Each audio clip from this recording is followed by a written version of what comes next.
el invernadero conversamos mientras nuestras plantas crecen. Hablamos con amigos sobre sus saberes, sus pasiones y su servicio. Hacemos visible lo invisible a través de las palabras. Nos preguntamos quiénes somos y por qué estamos aquí y ahora, haciendo esta experiencia de aprendizaje en estas coordenadas cósmicas. Buscamos activar nuestra conciencia, no desde la mística ni desde la magia, sino desde la espiritualidad práctica, desde el hacer con intención. Hablamos de lo ancestral, de lo actual y de eso que siempre está y une los tiempos. Somos compañeros de escuela, compartiendo sus apuntes. Bienvenidos a este podcast, un espacio de aprendizaje desde Capilla del Monte y para el mundo.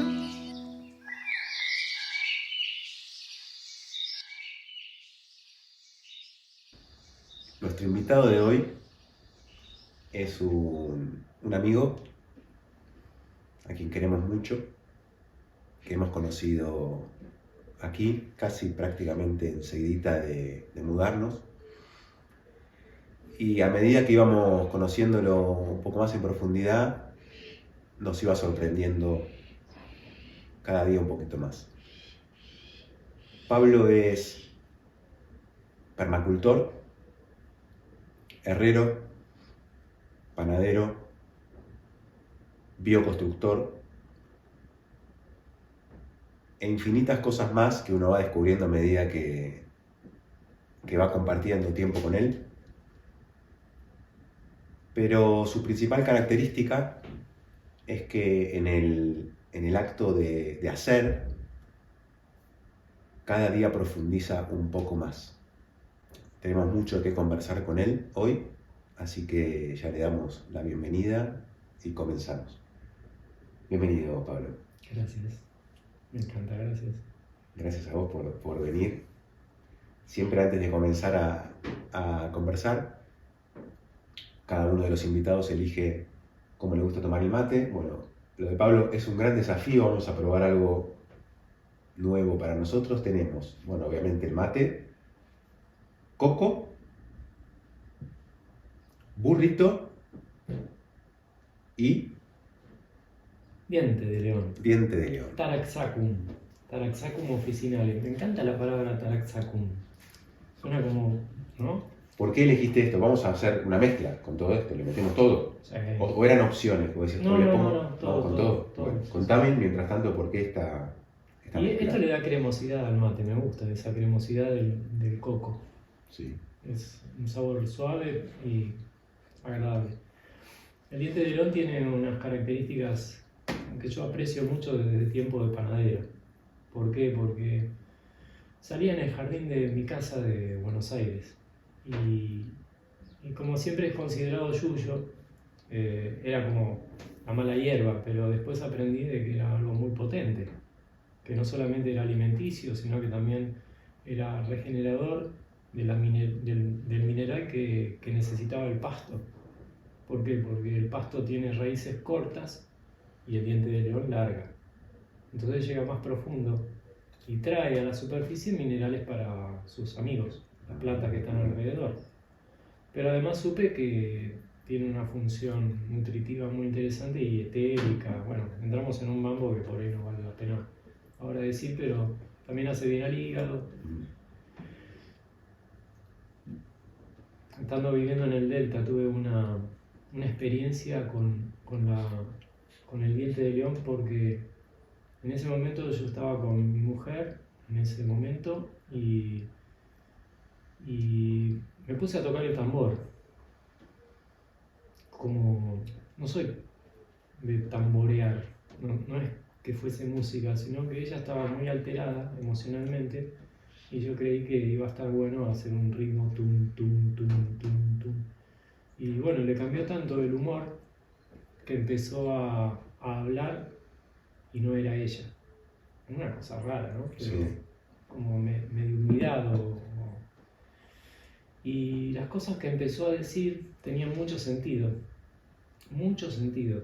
Y una de las cosas que aprendimos de ese personaje que hablaba a través de ella era que se podía hacer unas flores esenciales, ¿viste? Como las flores de Bach. Sí. Unas flores esenciales que eran buenas para esta parte. la apertura de todo esto que De la son corona, el chakra corona, digamos. coronario y acá, ¿no? Todo lo que es arriba. Y bueno, y aprendimos de otras flores también, ¿no? No solamente de diente de león, también aprendimos de rosa. La rosa es para esta parte de acá. Y del lirio, el lirio tiene sus razones, según toda esta mediunidad, no es que hayamos leído ni nada, ni siquiera sabíamos la palabra baja. O sea, ¿eso duró cuánto tiempo, ese estado de conciencia de ella? Ponele un rato, 1 hora o 2. Y ahí pasó todo esto, les habló de Yo todo. anotaba, porque Sí. primero se presentó ese personaje, Naimandari, se presentó. ¿Y quién soy yo? Y nos explicó de que habíamos encarnado en otra vida, o sea, éramos pareja en Estados Unidos en una tribu. Y de ahí que nos conocían. Y de algún modo el tambor hizo posible y la alteración de mi compañera hizo posible que se manifestara una explicación. Bueno, aprendimos de flores y después hicimos. Así que acá está el diente de león, no como en esa explicación, sino como la otra, ¿no? La de la sustancia, Claro. no lo de lo etérico. El diente de león es cuando uno lo ve por acá caminando por el monte, porque muchas veces uno ya lo compra seco como yuyo, cuando lo ve en el monte es una flor amarilla, Sí.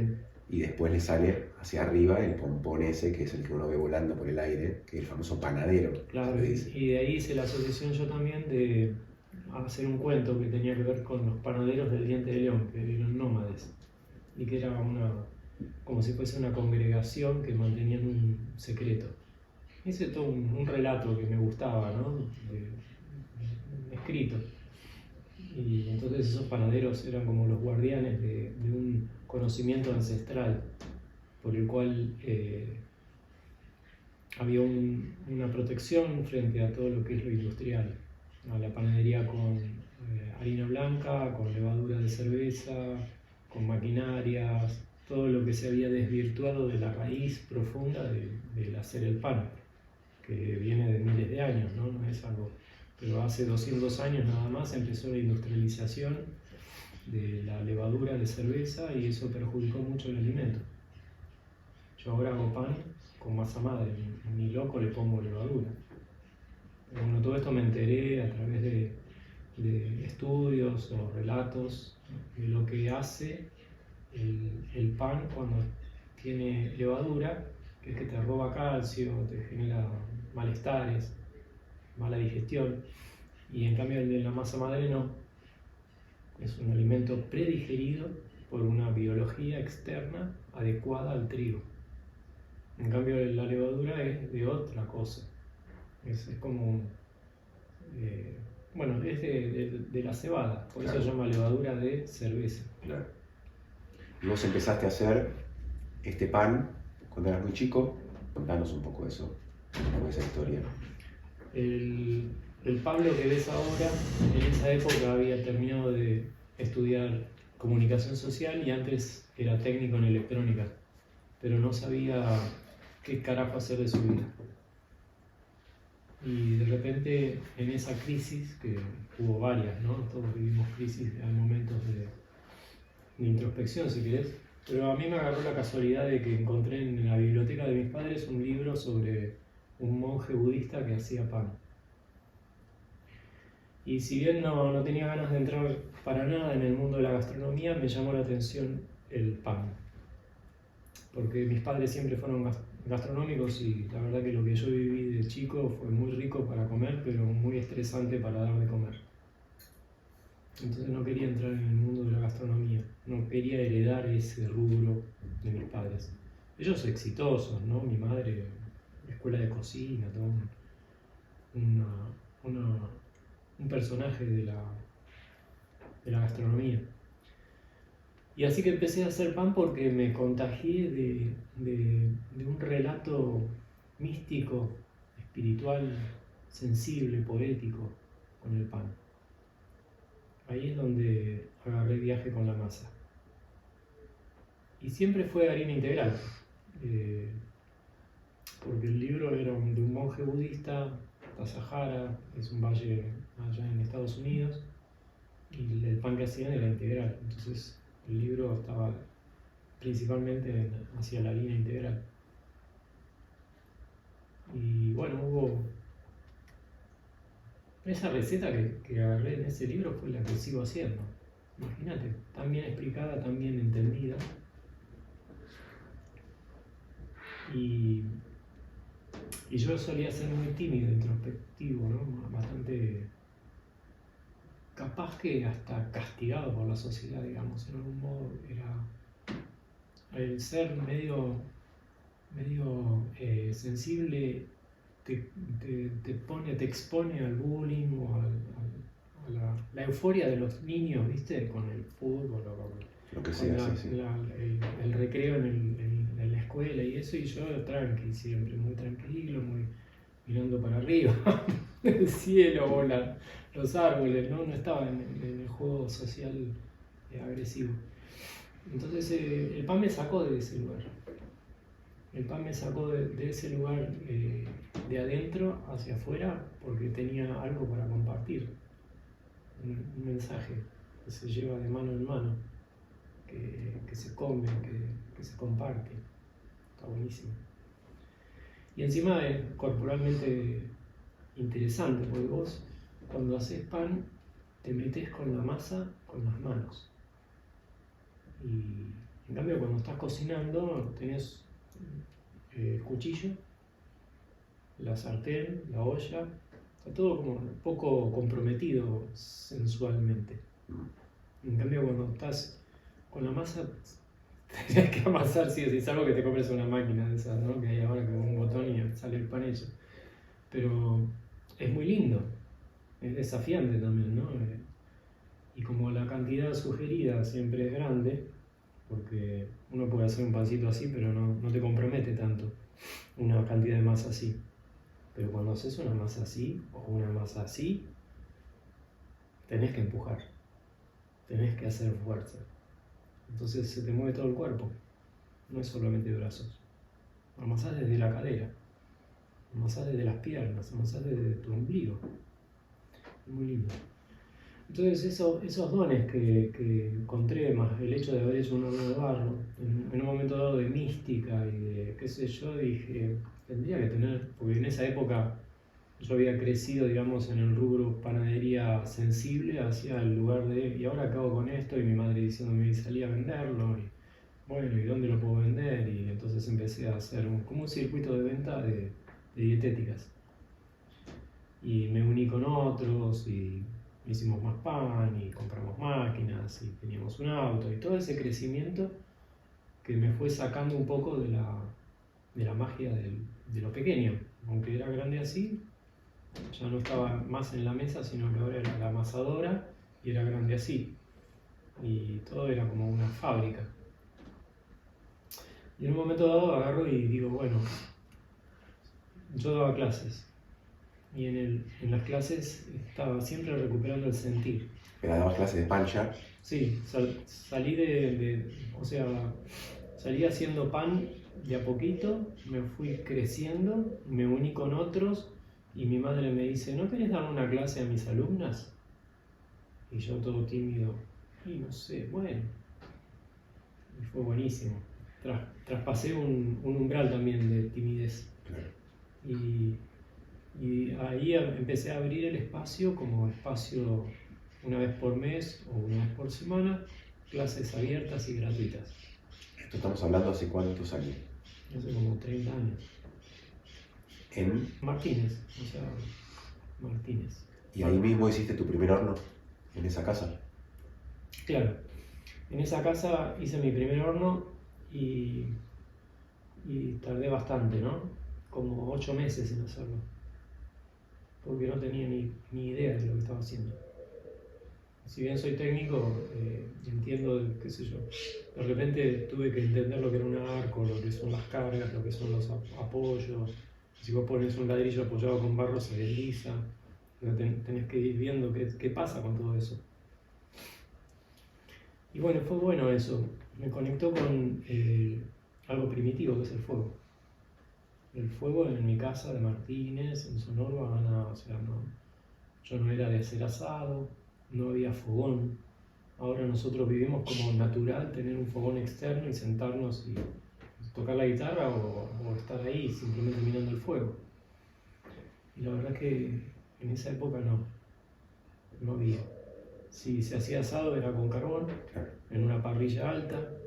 Y esto que estamos viendo ahora, ¿no? Nosotros estamos sentados acá y tenemos un acople de conversación que tiene que ver con una mesa y unas sillas que nos dejan en una postura. Pero si quisiéramos estar más primitivos, más sensibles, ¿qué hacemos? Nos sentamos en el piso. Claro. Y nos sentamos en círculo y ponemos un fuego en el medio. Y ahí recuperamos algo de nuestra ancestralidad. Porque nosotros venimos de tantas y tantas veces que nos sentamos en círculo con el fuego en el medio. Claro. Tantas y tantas que te diría que es casi raro estar sentados así. Es como mucho más natural estar sentado en el piso. Bueno, y ahí hice el horno de barro, hice el pan con el horno de barro, aprendí en masa madre, toda una serie de cosas que me llevan a hoy en día a poder disfrutar de eso con un equilibrio, ¿no? De cantidad de masa que amaso, gente que me compra como ustedes, gente que consume y que se hacen adictos también. Y es difícil, después de comer un pan como el tuyo, volver a un pan tradicional comprado así de urgencia en el súper. Uno prefiere no comprar, o en una panadería normal, digamos, de harina blanca y levaduras. Entonces uno intenta comprarte, cuando vos amasás los jueves, que después estás en la feria acá de Buen Vivir los viernes, y sabés que tenés que hacer bien el cálculo, ¿viste? Bueno, a ver cuántos panes vamos a comer en la semana. Bueno, tenemos que asegurarnos de comprarle una cantidad. Empezamos por 1, pasamos a 2 y ya estamos en 3. Los cortamos, los guardamos en el freezer y sabemos que tenemos esa tranquilidad, porque realmente quedarse sin pan un día antes de la producción es un tema. Es decir, bueno, no como pan. Hasta mañana espero y le vuelvo a comprar. Comer tu pan, más allá de que es riquísimo, a uno le cae bien. Lo podés tostar. Claro. No hace falta guardarlo en el freezer. El hecho de hacerlo con masa madre hace que dure 15 días sin necesidad de frío. A lo sumo, si vivís en un lugar muy seco, lo embolsás. Claro. Pero nunca se te va a poner con hongos.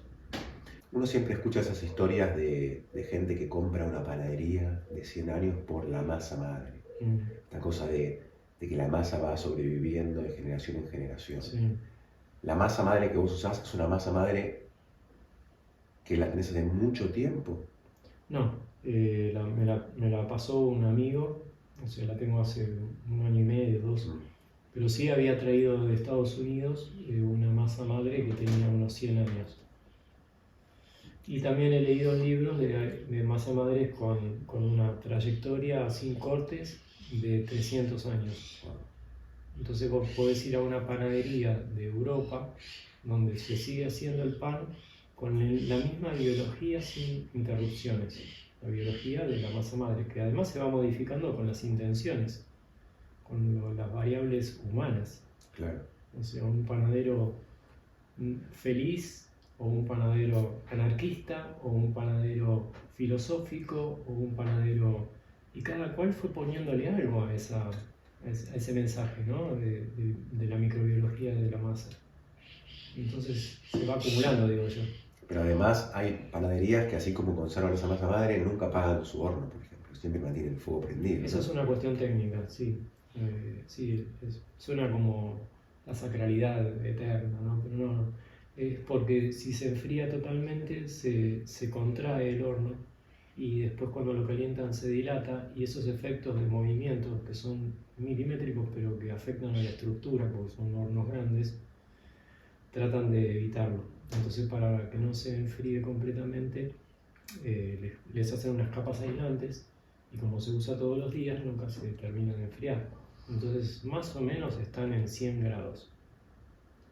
Ponele 100, 150 sería la temperatura más o menos. Entonces cuando a la mañana el panadero entra en la cuadra y hace todo el proceso y prende el fuego, lo levanta a 200, ponele.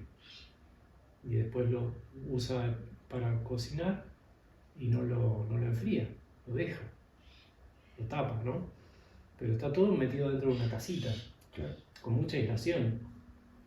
Eso es un tema técnico, pero sí, es así. Cuando tuvieron que reparar hornos en esos hornos grandes, el tipo tiene que entrar todo protegido porque el calor es muy intenso. Ah, los reparan prendidos. A veces sí, Mirá. a veces sí, justamente para hacer bien el trabajo. Bueno, y vos empezaste con ese horno en tu casa. No prendido, ¿eh? No, caliente. Tampoco vamos a hablar de No. un delirio, ¿no? No, Claro, no. entró y no salió más. El chabón que iba a revelar el horno no salió más. En ¿Qué 2 pasó? minutos salió cocido. En ese primer horno que vos hiciste en tu casa, hacías pan, me imagino, para vos, porque vos ya tenías en tu industria, digamos, para vender. Sí, tenía un horno pisero, doble boca, una locura. Claro. Gas. Que le controlabas la temperatura. Sí, relojito, mecheros. Pero ahí comenzaste con ese primer horno y no paraste nunca más. Hace poquito hicimos acá en casa un horno hermoso, hicimos un curso que es precioso. Pero vos tenés una característica interesante que quiero que me la expliques, porque hiciste muchísimos hornos, me dijiste más de 200 Sí. en tu vida. Y cuando alguien te dice, ¿me haces un horno? ¿O cuánto me cobras por hacerme un horno? Vos decís, yo no te cobro ni te hago el horno, yo te enseño a hacer el horno. Y porque es mucho esfuerzo, primero, porque me importa la emoción, el hacer juntos. No trabajo solo, por ahí, no. Si trabajo solo hago cosas que son creativas, son innovaciones, pero para repetir prefiero compartir la alegría con otro. Y mejor en grupo, porque para que sea menos esfuerzo físico para mí. Hay que levantar una estructura de horno, ¿no? Hay que ser albañil, digamos, para hacer una casa. Tenés que tener un cuerpo, una tenacidad y ganas de trabajar en eso, ¿no? Entonces, en este caso, yo prefiero elegir, en este momento de mi vida, elijo las tareas que quiero hacer, de qué manera las quiero hacer. Entonces, hacer un horno yo no lo hago más como lo supe hacer antes. Ahora lo hago siempre como un curso, o como un taller, o como una minga. Son palabras que se asocian con la forma en que hacemos un acuerdo para estar juntos y hacer algo, ¿no? Y generalmente lo puedo lograr en una tarde. O sea que si está todo bien preparado, la gente que llega a tener una experiencia de una tarde. Y a la tardecita se prende el fuego. Si está todo preparado, ¿no? Como que con el dueño del lugar ya acordamos de que había que hacer una base, que tiene que estar el ladrillo, que el barro tenemos que probar a ver si funciona, qué sé yo. Entonces llegan los que vienen a compartir. Y se construye el horno y se le prende fuego. Y es una fiesta, ¿no? Totalmente. Así fue. Nosotros nos tardó un poquito más porque el tiempo no nos acompañó, pero realmente quedó precioso y toda la gente que estuvo compartiendo, la que lo pudo ver después en las redes, comenta que lo que más le gustaba era esa sensación de cómo las personas compartían el momento, más que el producto final, ¿no? Después nosotros obviamente disfrutamos del producto final y de usarlo bastante seguido. Vos sos el precursor, tal vez, acá, del concepto de los baños compostables. Claro, baños compostables es el que no se usa agua. Exacto. Que es tan importante que a veces uno no toma conciencia de lo que eso significa. Hace poquito estuvimos en Barcelona y ya nos contaban en Barcelona que había tenido 2 meses de sequía también. Ni hablar en esta zona donde estamos nosotros, en Capilla, en donde falta el agua realmente. A veces hasta que a uno no le toca de cerca, no toma conciencia de lo que eso significa. No lo ve como un problema del planeta, sino que es un problema personal si es que le toca transitarlo a uno, y si no, bueno, falta agua en algún lado, pero el vivir en conciencia, que como vos vivís hace tanto tiempo, hizo que te metas en ese mundo de los baños compostables? Contame cómo empezaste con eso, de dónde surgió y bueno, y hacia dónde vamos con eso. Yo me compré un bosque, ¿no? O sea, empecé a vivir en un lugar donde no había nada. Ni siquiera había límites, o sea, estaba sin alambrado. Y maravilla, ¿no? Esto que te decía tan lindo, recuperar lo primitivo y el empezar de cero. Ni se me ocurría tener que poner cloaca ni pozo ciego. Empecé probando justamente baño seco, primero agachándome en donde podía, pero después cuando vi que era una cosa que no desaparecía tan rápido, tuve que ver cómo era, y ahí se me acercó un libro, bueno, me trajeron un libro de baños compost en inglés, y que se llama YouManure. Y pispié un poco, intenté hacer algunos mecanismos que me parecían que estaban bien para eso, y me equivoqué. Como que derivé la orina, la orina iba al monte con un caño. Bueno, era un sistema que no funcionaba muy bien.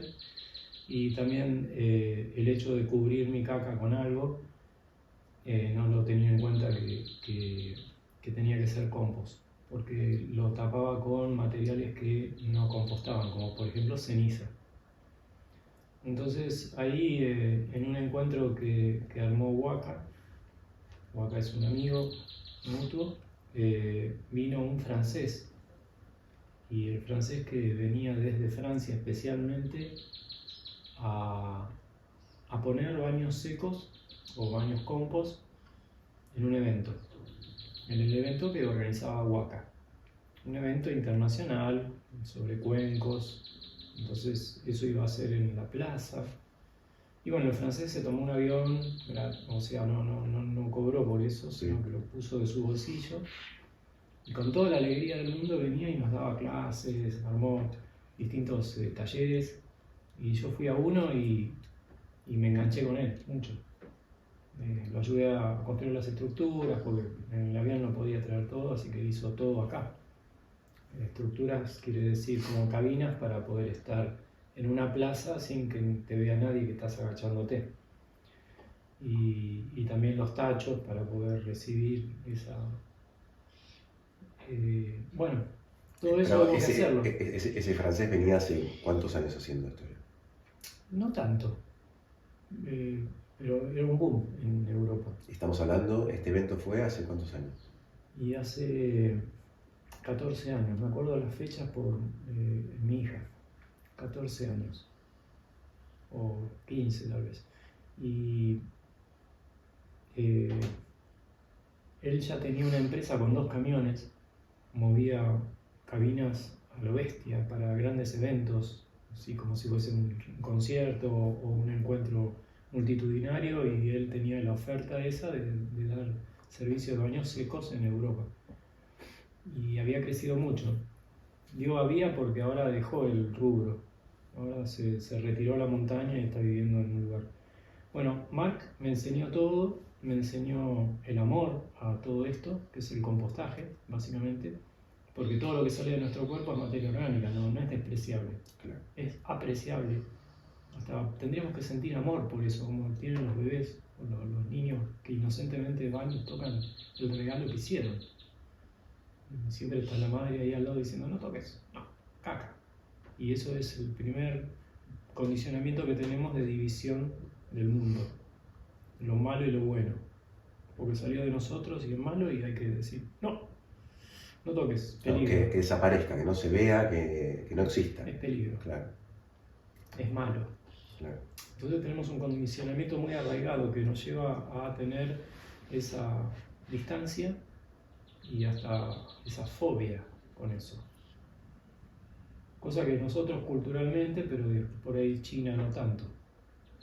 Yo no estuve en China, pero he leído los relatos acerca de cómo es la gente allá, que no tiene esa preocupación. Pero bueno, es otro tema. El tema es el amor al compost. ¿Por qué? Porque cuando uno va y hace lo que hizo y lo tapa bien con acerrín y no con ceniza, eso puede seguir la vida. Y de hecho se genera una vida muy intensa, donde levanta temperatura, donde hay una descomposición compost, descomposición rápida. Entonces no hay olor. No hay olor, no hay problemas, no hay contaminación cruzada. Podés tener la compostera al lado de tu casa que no va a haber olor. No van a ir los perros porque les ganan los microorganismos. Bueno, no sé estos perros que tenés vos, pero por lo menos en mi casa no llegan. Y los pájaros tampoco, ni bichos así que andan buscando ese material que sale de nuestro cuerpo, pero que es muy rico en alimento. Y lo capturan todos los microorganismos del monte, que son los que están en el compost. En este caso del monte nativo de Capilla del Monte, porque yo vivo en un lugar donde hay bosque nativo.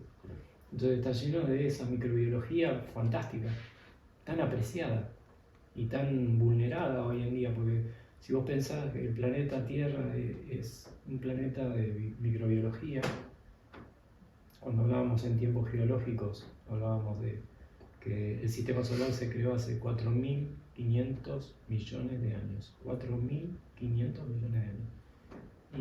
Y la vida se estudió de que empezó a los 3.900 millones de años. O sea, casi enseguida. Sea la razón, la longevidad de la vida en forma microbiológica es larguísima. Es increíble. Y después de mucho tiempo apareció la célula. Pero todo eso que es microbiología, bacterias, virus, todos los seres que tienen un montón de nombres que ni conocemos, están mucho antes que nosotros. Tienen una inteligencia de vivir acá como para dar reverencia, decía ellos, ¿no? Entonces, si vos tenés un compost en tu casa, tenés un lugar, yo le llamo de sacralidad, porque estás generando un ambiente de mucha alimento para ellos, biodiversidad, ahí adentro. Una biodiversidad con sucesiones, o sea, no es que siempre viven los mismos microorganismos, sino que avanzan unos sobre otros, se comen unos a otros, hay hongos, hay nombres muy raros de bichitos microscópicos. Claro, el concepto excede el de cuidar el agua, en realidad. O sea, el baño compostable no se trata solo de cuidar el agua. No, porque estamos viviendo una época de mucho desorden en la biosfera a causa de nuestras prácticas industriales, ¿no? Hace 100 años, ponele 200 años, nuestras prácticas industriales incluyen los químicos, pero también incluye la deforestación, el arado, la contaminación. Y eso lleva a una especie de desequilibrio que atenta incluso a nuestra supervivencia. Entonces, el planeta va a seguir, los microorganismos van a seguir. Esto es nada para ellos. Pero lo que sí que no sabemos cómo, se denomina la sexta extinción masiva, este periodo. Entonces es como un llamado de atención. Cambio climático, extinción masiva, falta de recursos, porque somos hijos del petróleo, o sea, todo lo que nos rodea, desde la pintura hasta la energía con la que vienen los alimentos, hasta montones de cosas que nos rodean, tiene que ver con la abundancia energética. Y la abundancia energética vino de un recurso fósil, que fue almacenado durante millones de años. Petróleo, gas. Eso es muy difícil de recuperar. O sea, no es muy difícil, es imposible, porque tardó millones de años en producirse. Son microorganismos que murieron y se depositaron, se comprimieron, se calentaron, se cocinaron bajo tierra. Entonces nosotros que estamos viviendo de ese recurso fácil, barato, soluble, liviano, porque si vos tenés que cargar una pila de carbón es una cosa, pero si tenés que cargar un litro de nafta es nada. Es 1 kilo. Claro. La densidad energética, la facilidad de transporte, no la tiene ni el hidrógeno ni otros, ni hablar de lo nuclear. Nosotros estamos en una situación así para decir, todo este contexto me lleva a mí a tener un pensamiento mágico, ponerle a través de una realidad científica. La realidad científica es que los microorganismos viven en el suelo del bosque nativo y son muy variados y muy eficientes. Atento. Eso está bueno. Y que yo, miembro de toda esa biosfera, puedo facilitarles un lugar, que sería la compostera. Entonces, eso que es un pensamiento técnico también tiene un pensamiento mágico. Yo puedo decir que mi caca es la ofrenda diaria y el honor que le hago a la Pachamama en un lugar potente. Todos los días. Es un acto sagrado, de ofrenda, de reverencia, de no sé cómo decirlo. Pero bueno, eso, ¿no? El componente es ese. No es solamente no usar agua, sino es acercarme a la biología y todavía no hablamos nada de la panza. Todavía no hablamos nada de lo que pasa acá. Que es muy interesante también. Claro, bueno, por eso te decía que no es una cuestión de cuidemos el agua, sino que es una cuestión integral, que va muchísimo más allá, que a uno le cuesta entender hasta que decide venir a vivir en un lugar así y ve el espacio que tiene alrededor y cómo uno se empieza a relacionar con ese espacio. Después vos, ese compost, a diferencia del compost de por ahí los restos orgánicos que generamos cuando cocinamos, Sí. Ese compost tiene un tratamiento mucho más largo en el tiempo. Sí, lo hacen los microorganismos y no hay que hacer nada, o sea, solamente dejarlo. Pero vos podés usar eso después, como, digamos, llamarle como tierra, si querés, o como abono. ¿Cuántos años después? 2 años. 2 años. Sí, es una espera razonable, pero si no, si entramos en periodo de crisis podemos acortarlo a 6 meses, con control, o sea, sabiendo lo que estamos haciendo. Tiene que ver con que vivimos muchos humanos juntos, ¿no? Peligro de cruce, de enfermedades y contaminación, en fin, es un tema. O sea que cuando vos vivís solo en el bosque y vas y haces un poco acá, un poco allá, no importa, se dispersa, pero si hay mucha gente viviendo junta y no hay muchos lugares donde hacer, peligro. Entonces, esto que yo lo sé por la India o por otros países donde no hay sistemas de cloacas, es un sistema urgente de saneamiento, que no sé por qué no se implementa tanto el compostaje o se está empezando a conocer, pero bueno, nosotros tuvimos la suerte de entender lo que es recolección y compostaje, usar baldes como asiento. En vez de un inodoro de cerámica tenemos un balde, entonces tenemos recolección y facilidad en cuanto al proceso, porque somos prácticos también, no estamos haciendo las cosas complicadas, digamos. complicadas, sí, con un gasto de energía que te decís, no, yo no voy a hacer eso, no tengo tiempo para hacer eso. Para quienes no conocen un baño seco, la estructura es una caja cuadrada de la altura de un balde de pintura de 20 litros, en donde por encima se le pone una tabla de las comunes, por ejemplo, del baño. Sí, las blancas. Las blancas, La o de que es madera, la normal. Sí, la normal. Y eso queda ahí adentro y al ladito un recipiente con aserrín, que es lo que uno va tirando encima cada vez que va haciendo. El aserrín automáticamente le saca la humedad. Nunca hay moscas, nunca hay olor. Perfecto. Se puede dormir al lado que no va a haber problema. Perfecto. Nunca hay moscas, nunca hay olor. ¿Por qué? Porque el material que cubre mi caca, como hacen los gatos, es un material fino que tapa todo. Entonces las moscas no tienen manera de acceder y no sale olor. El pis va para abajo, en el balde, y la caca va quedando tapada y en sucesiones así, ¿no? Bueno, pero vos durante mucho tiempo que diste ese servicio, Sí, sigo dándolo. ok, porque hay muchas personas que dicen, bueno, me gusta el baño seco, pero yo no tengo donde compostar. Entonces vos también en un momento dabas un servicio y lo que hacías era, básicamente le cambiabas el balde. Sí, Y vos compostabas sí. lo que te llevabas. Yo soy idealista, ¿viste? No soy empresario. Entonces me cuesta mantener estructuras. O sea, por ahí hay gente con una estirpe o una forma mejor para eso, ¿no? De que es organización, jerarquía. Entonces es una visión muy linda la recolección, así como hoy pasa el camión del agua a traer agua Gas. o el del gas. Un camión que pasa con los baldes vacíos y el material de cobertura y se lleva los llenos. y todo eso se lleva a una planta de gestión y se composta. Y de ahí sale un beneficio enorme. No solamente porque no se usa el agua, sino porque después nos llega un compost de alta calidad, Claro. que es algo no poco despreciable, ¿no? Porque uno piensa el compost de caca y la mayoría de la gente se les arruga la nariz. ¿Qué es eso? Compost de caca. Pero no, hace una semana eso era caca y ahora ya no lo es. ¿Querés que lo veamos? No hay olor, no hay vestigios. La actividad biológica es tan grande que es como cuando nuestro cuerpo come una banana y vos decís, la banana se transformó en esto que está saliendo después. Qué rápido, ¿no?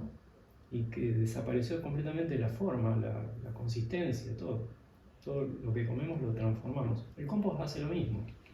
Y con el periodo ese de sanidad que tenemos de años, olvídate. Es más, yo te diría que si tuviésemos la visión de miles de años o millones de años de haber caminado estamos caminando sobre la caca ajena. Todo esto que nos rodea son cadáveres y caca y caca, pero no existe. Se recicló todo. La naturaleza recicla rápido, es lo que estamos hablando de los microorganismos eficientes. Es la palabra técnica, no es un invento, no es una palabra adicionada dentro de la mística. No, es microorganismos eficientes, sirven para sanear lagos, para sanear mares interiores, para limpiar lugares que están contaminados. Eficientes. ¿Y la caca de nuestras mascotas, digamos, también se puede mezclar en esas composteras también? Claro. Solo el problema que tenemos en este periodo de nuestra humanidad es los alimentos industriales, que están adicionados con algunas cosas que no son fáciles de descomponer. Entonces el compost no sabe qué hacer, pero también se adapta. O sea, yo creo fielmente en que la biología es un proceso de adaptaciones y que este drama que estamos viviendo hoy en día se lo entrego al compost porque sabe mucho mejor qué hacer que un científico o una industria. Entonces el compost sabe qué hacer con todo, pero hay un problema que son los metales pesados. Y ahí es donde yo no sé muy bien porque es una acumulación.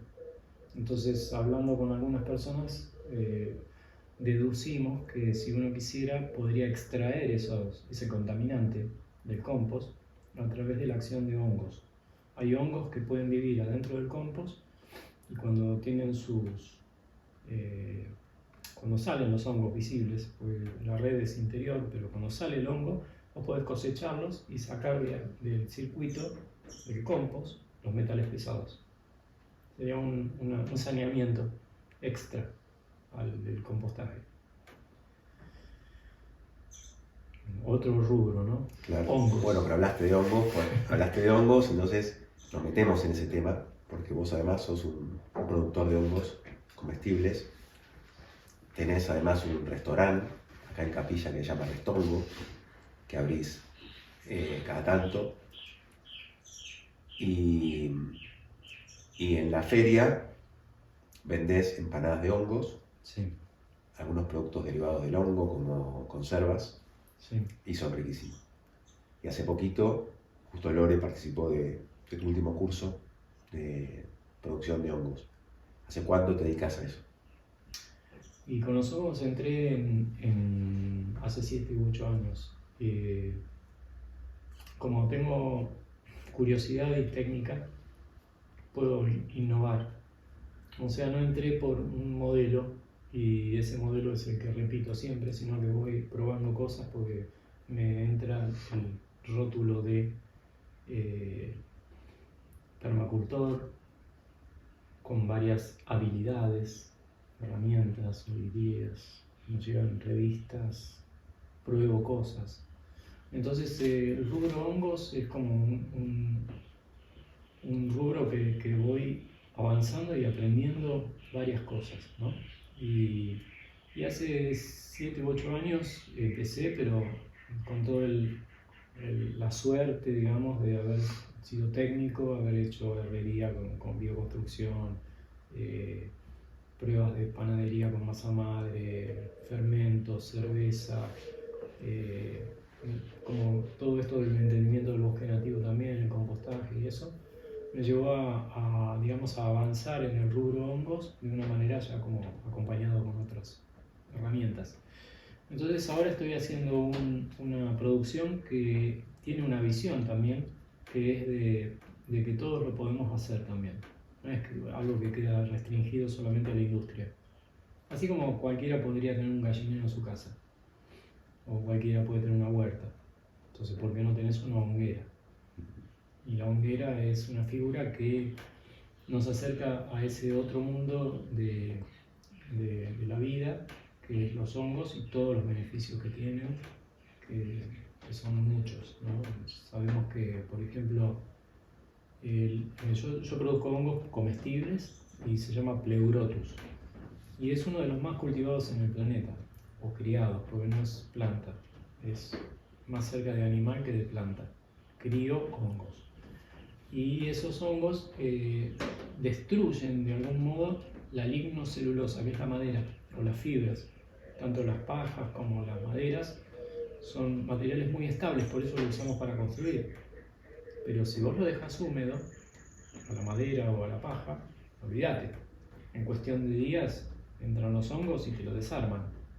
Son muy hábiles para hacer eso. No así un herbívoro, por ejemplo, no es tan capaz de desarmar eso, más bien que no. Son las termitas, los hongos y para de contar. No hay mucho ser vivo que se coma la lignocelulosa, la fibra. Así que bueno, es una buena porque sacamos proteínas de alta calidad de un material que hay por todos lados. Paja, madera, viruta, acerrín, restos industriales de cultivo de maíz, cáscara de girasol. Bueno, hay un montón de productos que se pueden hacer hongos comestibles en zona urbana. Nosotros vamos a la ruta a buscar la paja que hay, que es el sorgo de Alepo. Entonces tenemos un recurso que está todo a lo largo de la ruta. Es como si fuese que vos tenés en el patio trasero de tu casa un campo. Nada más que es la ruta de todos. Y vas y cosechas todo eso para poder hacer hongos en época invernal. ¿Por qué en época invernal? ¿Por qué en época...? Para decir algo que es interesante, que es que cuando uno piensa en los ciclos de la naturaleza, por ejemplo acá al lado tenemos los tomates, y los tomates están creciendo ahora en invernadero. ¿Por qué? Porque tienen que estar protegidos de los factores ambientales, que es la helada o la falta de sol. Si no hay mucho sol, no crece tanto la planta, no va a dar frutos, porque come sol. Y si viene la helada, que es el frío del invierno, lo mata. Entonces esto es de ciclo veraniego o de ciclo de calor, porque estamos acá, ¿no? Si estuviésemos en, no sé, en Ecuador, en Colombia, no hay cambios. Claro. Y el hongo no. El hongo es del invierno, o no necesita ese sol, no necesita esa temperatura. Lo puedo criar, lo puedo disfrutar, me puedo abastecer de alimento con esa vitalidad de algo que no necesita el ciclo verano-invierno. Se puede cultivar sin tierra, porque la tierra es de todos, o sea, las rutas o alguien que tiene en su fondo algo que le sobra o te lo puede dar, paja, o alguien que le sobra una pila enorme de acerrín, te la regala porque es basura para él. Entonces eso es lo que yo estoy viendo. Y esos son materiales de descarte del proceso anual de producción de vegetación. Después, vos crías algo para que coma eso en ambientes controlados, pero sin tener que esperar que haya sol o temperatura. ¿Está bien? Así que bueno, nada, los hongos tienen esas dos palabras que te dije: no necesito tierra ni necesito esperar el verano. No, soy un agricultor, entre comillas, sin suelo. está bueno, porque somos muchos urbanos, muchos seres humanos viviendo en zona urbana, Claro. queriendo sobrevivir comiendo cosas buenas. Entonces, o las produce un agricultor allá lejos, con los costos que tiene el traslado y con la garantía de que los haga bien, o las hacemos nosotros, y hablo de los hongos, pero puedo hablar de cerveza o de fermentos, que están mucho más fácil también, y que es criar adentro de casa o cerquita. Y los hongos pueden estar adentro de casa también. ¿Qué es la permacultura? La permacultura, la pregunta. O sea, te voy a decir lo que es la permacultura para mí. Porque es una palabra que se juntan dos, ¿no? Perma, permanente, cultura, lo que hacemos para vivir, ¿no? Permanente cultura. Entonces esa unión de dos palabras te hace pensar en que hay una cultura permanente frente a otra que es impermanente o que es catástrofe, ¿no? Entonces el permacultor es alguien que se dedica a diseñar pensando a largo plazo, permanente. El permacultor. Pero bueno, para mí fue un contagio de ideas. Recibí revistas de Australia, de Inglaterra, con información de lo feliz que estaba la gente haciendo las cosas en su casa, probando esto, probando lo otro. Y como de algún modo a mí me interesaba eso, de no ser una sola cosa en mi vida, y ya venía pensando en que quería vivir en comunidad, que quería vivir en agrupaciones con gente interesante para compartir y vivir la alegría de estar vivos, pero innovando y qué sé yo, y la permacultura me lo mostraba en revistas. Después vino un australiano a dar un curso en Argentina, que fue el primero que vino, en Gaia, ahí en Navarro, y yo estuve ahí, éramos 20 creo, 20 participantes, y estaba Max Lindeberg dándonos el primer curso de permacultura acá. Y era todo corazonada para mí, todo hermosura. Y así que eso es lo que yo vibré con la permacultura. Pero si lo tengo que extender en términos, es un sistema inteligente de diseño, donde vos incluís los factores ambientales y sociales para poder decir, voy a generarle bienestar a este grupo familiar o a esta agrupación con un buen diseño. Ya sea de tu casa, de tu huerta, de tu emprendimiento económico. Entonces la permacultura tiene como formas de pensamiento acerca de cómo diseñar bien para el tiempo, tomadas de la naturaleza, tomadas de las experiencias de los aborígenes. O sea, no es un delirio solamente, es una cosa que es implementación de los factores que hacen que sea posible la permanencia de la cultura. Permacultura. Entonces, así para graficarte un poco, lo que hago de hongos tiene que ver con permacultura, lo que hago de baños tiene que ver con permacultura. Lo que hago al salir a la feria es permacultura, una feria con ciertas formas que son interesantes en cuanto a esos conceptos de diseño, de participación, de decisiones, de economía, la feria del buen vivir. La feria del buen vivir, en donde prácticamente todo lo que se comparte o se vende es productos agroecológicos, productores locales, con una conciencia muy clara. Hay un baño también seco, hay un baño seco en la feria. Pero ¿cómo llegás a Capilla del Monte? O sea, de una persona de Buenos Aires, de la zona norte. De la zona norte. San Isidro, sí. Sí. ¿En qué momento conoces Capilla y cómo decidís? No te voy a preguntar por qué, porque creo que ninguna persona que vive en Capilla entiende muy bien el por qué vive en Capilla, pero sí qué fue lo que sentiste y te trajo acá y te estableciste acá en Capilla. Lo que sentí fue el enamoramiento con el bosque. Yo ya venía de vivir 4 años en el Delta. Esa sensibilidad la pude trasladar acá, pero más que nada el movimiento fue por causa de la escuela Waldorf.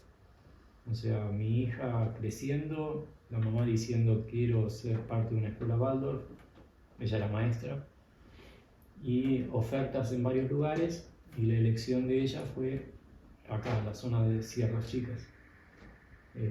Y yo, para estar cerca de mi hija, bueno, elegí también vivir por acá. En ese momento estábamos juntos, pero después nos separamos y yo elijo comprar ese terreno en el bosque. Y antes había sido San Marcos. Y por una cuestión casual no me vendieron ese terreno en San Marcos y me fui de viaje a México. Cuando volví lo repensé todo y dije, no, me quedo en Capilla, y ahí me enamoré de esa parcela donde pude comprar. ¿Cómo era Capilla en esa época? Y había menos gente, ¿no? Claro. Había menos casas. ¿Cómo era? ¿Cómo era yo también? Era muy ingenuo. Pero alta escuela, ¿no? Alta escuela la ingenuidad, la sensibilidad, y también alta escuela el bosque. Capilla del Monte tiene una idiosincrasia de inmigración, de mucha gente que viene tentada a vivir en la naturaleza o a vivir un misticismo o a vivir el turismo, ¿no? Creo que son 3 rubros que hacen que venga gente especialmente a Capilla del Monte: construcción, o sea, turismo, mejor dicho, y una mística que anda dando vueltas, unas ganas de creer en algo, que está bueno. Hay mucha gente con mucha diversidad de esa sensibilidad. Y obviamente la sierra, ¿no? No estamos en la Pampa, no estamos en un lugar muy retirado como sería la cordillera. Y ya hay como una ecología humana que está buena, ¿no? Porque si vos decidís irte a vivir, qué sé yo, por decir un pueblo en la Pampa o un pueblo en la cordillera, tal vez la ecología humana no te acompañe tanto en tus locuras, con los juicios de los otros, con esa forma tal vez medio conservadora que pueden tener algunos grupos. Entonces, si uno quiere innovar, acá está bueno. Claro. Es lo que me pasó a mí. Bioconstrucción no existía, o sea, había muy poco cuando yo recién llegué a Capilla. Apareció la película de Belanco, que fue también uno de los que estuvo en el curso de permacultura, y Belanco hizo que estallara la bioconstrucción en el país gracias a un largometraje, El barro, las manos, la casa. Y a partir de ahí todos estábamos, vamos a hacer nuestra casa con barro. Yo ya había hecho, ¿viste? Pero nada, era como, qué bueno, esto ya tiene solidez. Claro. Y eso, bueno, acá se pudo probar muchas cosas, hasta que tratan de regularizar, ¿no? Pero se pudo probar muchos métodos de bioconstrucción. Capaz que en otro lugar, como en Europa o en otro lugar, te ponen más el ojo encima. Y dicen, no podés hacer esto, es ilegal. Estás hablando a nivel de reglamentaciones municipales y todo esto. Los baños secos también. No lo entienden. No, tiene que ser cloaca. No, y es un desastre la cloaca, un desastre. Un problema gravísimo. Se usa mucha agua, no se sanea bien, el río está contaminado por eso. Cuando llueve mucho, hay olor a caca en el centro de Capilla. Y pagamos todos para sostener eso. Entonces, bueno, eso es una parte de la realidad, ¿no? Donde vivimos, pero te quiero decir que en otro lugar sería peor, porque ni hubiéramos probado baño compost o bioconstrucción o las cosas que se te ocurran. Vos llegaste a ese espacio y según las imágenes que tengo, dijiste, bueno, voy a construir a través de una minga, ¿no? No, más bien construí yo solo y después empezaron a sumar voluntarios, figura de viajero que viene buscando experiencias nuevas. Pero primero hiciste el horno. Sí, para poder tener un ingreso, lo primero que hice fue un curso de horno, porque era una manera de sumar gente, y como yo ya venía haciéndolo en Buenos Aires, me resultaba fácil. Y no tenía nada, vivía en carpa. Hice un horno, y con ese horno hice pan para vender en la feria y así tener un ingreso, porque no era conocido yo acá. Quiere decir que si yo me postulaba como herrero, que era una tecnología que podía manejar muy bien, no me iban a tomar hasta que no supieran si era bueno o malo. En cambio, como panadero ya está el resultado ahí. Hice pan, después hice herrería, después me fui como subiendo en escalones para que se me respaldara lo que hacía, se me considerara. Pero cuando recién llegas a un lugar, si no traes plata o, digamos, tu reserva, tenés que emplearte como sea. Y ahí empezaste a crear el Jardín de los Presentes. Claro, y esto venía el relato de que si yo quería ponerme a hacer algo, podía contar con otros que se sumaban conmigo a cambio de hospedaje. Esa es la figura del voluntario, o sea, alguien que viaja y dice no tengo dónde parar, no quiero ir a un camping, pero además quiero aprender. Y ahí se sumaron personas muy lindas, muy interesantes, de Europa, de Estados Unidos, de Latinoamérica. Una experiencia hermosa de compartir que me llevó a mí al desafío de la organización grupal también. Muy lindo, una época muy linda, casi 15 años de voluntariado. Pero construiste primero esa parte común que uno ve, que es donde está la cocina, que es como una cocina quincho. Después hiciste tu casa atrás, ¿o eso fue lo último? La historia es larga y compleja, pero empieza con el terreno de 2 lotes.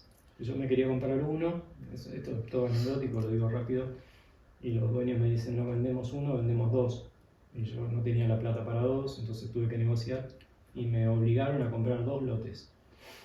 La pagué a duras penas, con cuotas, con esfuerzo, y cuando termino de pagarlo, empiezo a habitarlo, y lo habito a mi manera, qué sé yo, y entre la gente que se sumó, vio la hermosura del proyecto, y bueno, hice sociedad con una persona, esa sociedad no funcionó y cometí el error de venderle la mitad del terreno. Entonces tuve que recortar el Jardín de los Presentes y ahora tengo medio lote, pero recién ahora pude volver a edificar una construcción en barro y un espacio compartido.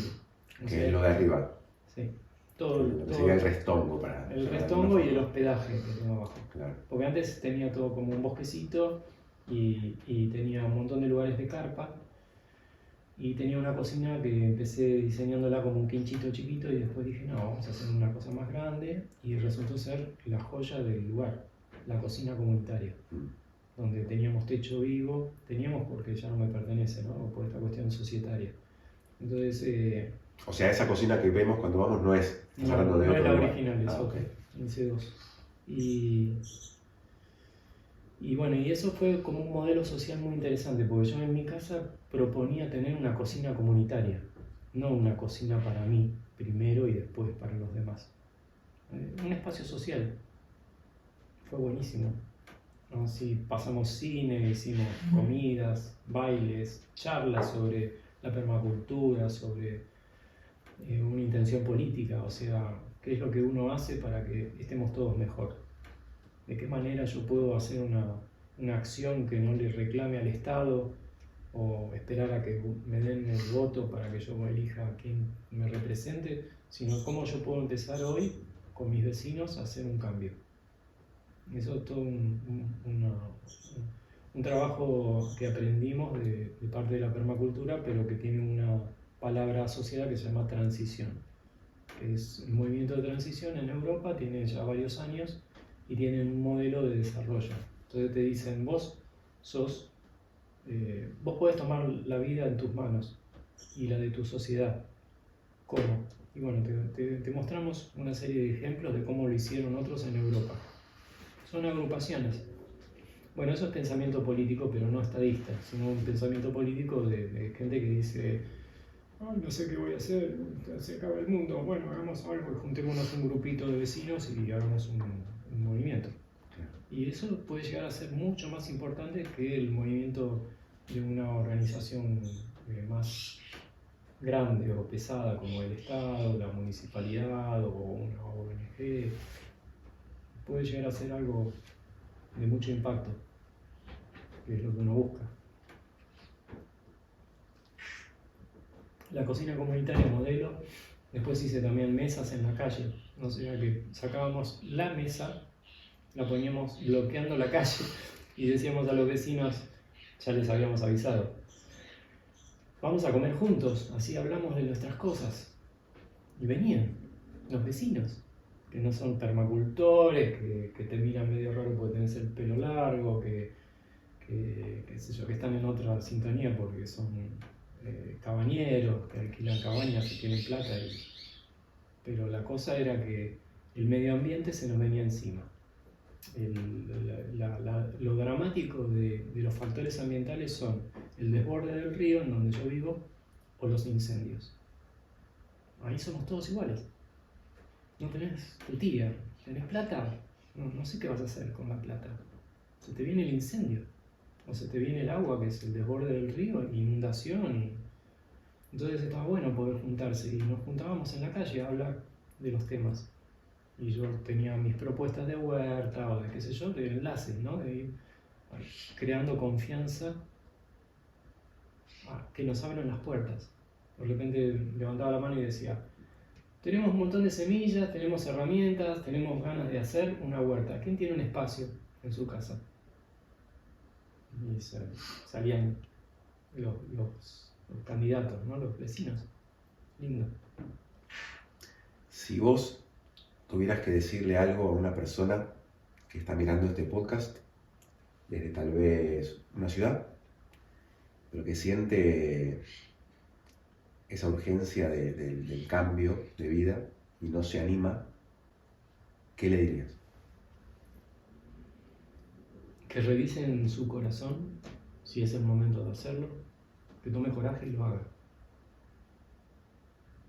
Las oportunidades son muchas, pero hay que estar seguro del sentimiento, porque yo no le voy a decir que es fácil, ni tampoco es difícil. Cada cual tiene un camino, un sendero, una experiencia para transitar, pero que no se queden en el adormecimiento de después vendrá. Por eso revisar en el corazón es como revisar este momento presente, es el sentimiento, ¿no? O los sueños. Traerlos al sentir, a la memoria, sentir. Y decir, bueno, doy un paso entonces, hago una prueba, a ver dónde la puedo hacer. Por ejemplo, mi casa. Donde decir, bueno, si querés pasar una estadía, probar, podés venir. Tengo hospedaje, tengo camas, porque ya no es con carpa, es con camas bajo un techo. Y hacemos de todo. Y podés empezar a conocer, como está viviendo ahora una pareja en casa, a conocer lo que es un estilo de vida. Y decir, bueno, y me voy relacionando con otras personas y de repente me voy quedando por acá. Es una manera, ¿no? Pero puede haber tantas. Puede ser que te compres un motorhome. Puede ser que alquiles tu casa y te vengas a probar alquilando acá. O puede ser que consigas un trabajo porque tenés una buena currículum, ¿no? ¿Cómo se dice? Sí, una habilidad, Una habilidad, claro, sí. Bueno, antes de despedirnos queríamos hacerte un pequeño obsequio para que recuerdes tu paso por el invernadero. El invernadero. Un obsequio con forma cilíndrica. ¡Oh! Un mate. ¡Qué lindo! Ay, dice Pablo y todo, mira, tiene un águila, qué bueno. Buenísimo. O no es un águila, es un cóndor. Porque tiene la nariz como yo. Qué lindo, gracias. Gracias a vos, Pablo, como siempre. Un placer conversar con vos, compartir tiempo. Me gusta. Muchas gracias. Gracias. Gracias.